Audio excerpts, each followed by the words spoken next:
Ici, je m'adresse à surtout à Augustin Kabouya.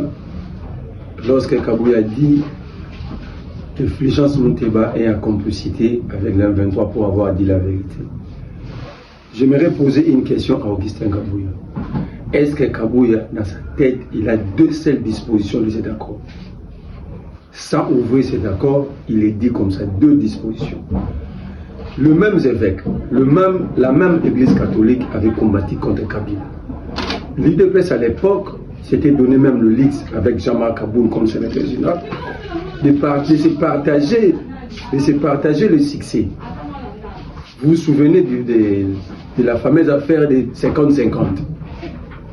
Mais comment l'UDPS qui avait partagé le combat sous Kabila contre Joseph Kabila avec la même église, aujourd'hui la même église peut être composée par les mêmes figures, mais cette fois-ci des Rwandais.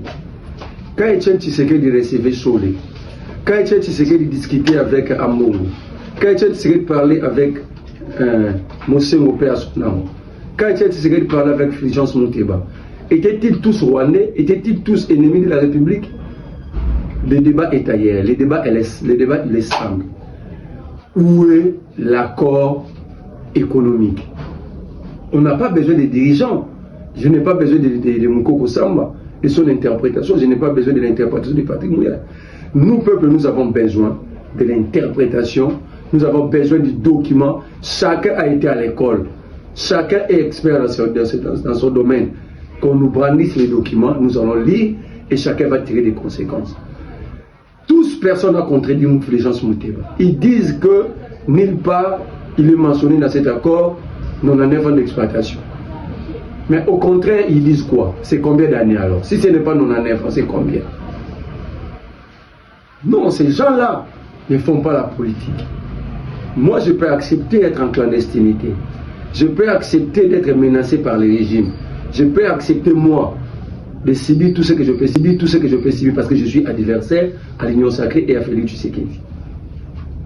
Mais moi, je ne peux pas comprendre, nous autres ici, parce que nous sommes adversaires politiques, nous sommes considérés comme des Rwandais, des Ougandais, dans notre propre pays.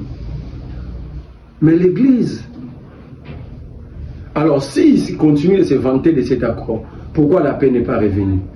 Cet accord a été violé le même jour.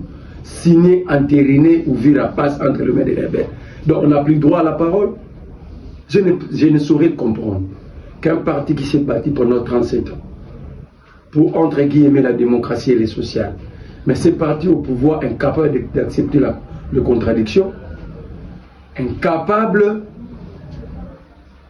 de donner les sociales. Nous venons de passer des fêtes de fin d'année ici, où le président de la République s'est transformé à une ONG à distribuer des sacs de maïs aux étudiants. Le président est là pour répondre aux problèmes de la société. Il n'est pas là pour se transformer à une ONG. Je dis ceci, pour conclure. J'encourage Fulgence Mouteba. Je suis derrière l'Église catholique, je suis derrière l'ECC, et ce dialogue, nous allons l'obtenir. Mais malheur à celui qui pense être capricieux. La seule solution qui nous reste ici, c'est le schéma, le processus nous proposé par l'Église, les deux églises catholiques et l'ECC. Je dis courage aux évêques pour tout ce que vous faites pour votre pays. Je rappelle à Kabouya ici, s'il n'a jamais lu le droit canon ou il n'a jamais compris le rôle de l'Église, l'Église a des rôles. Le premier rôle, c'est de ramener les âmes vers l'éternel. Le deuxième rôle, c'est un rôle social. Et là, l'Église utilise son deuxième rôle.